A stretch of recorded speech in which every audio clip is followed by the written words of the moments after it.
वसा जनसेवेचा। शहराच्या मध्यवर्ती भागातील डॉक्टर बाबासाहेब आंबेडकर चौक व पंचायत समिती परिसरालगतच मुख्य नाला गेल्या अनेक महिन्यांपासून कचऱ्याने पूर्णतः तुंबलेला असून या घाणेरड्या दुर्लक्षामुळे नागरिकांच्या आरोग्यावर गंभीर संकट ओढावले आहे।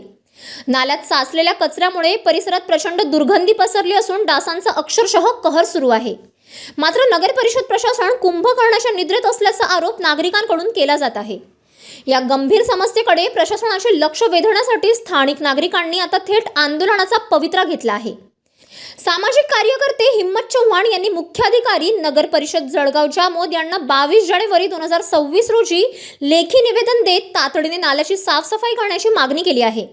निवेदनात स्पष्ट नमूद करण्यात आले आहे की गेल्या वर्षभरापासून या नाल्याची एकदाही योग्य स्वच्छता झालेली नाही।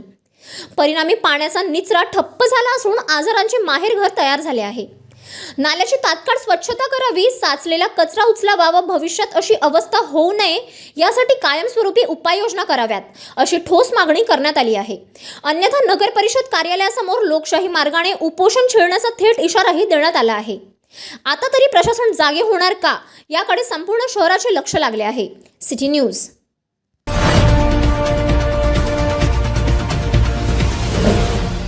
सिटी न्यूज वसा जनसेवेचा।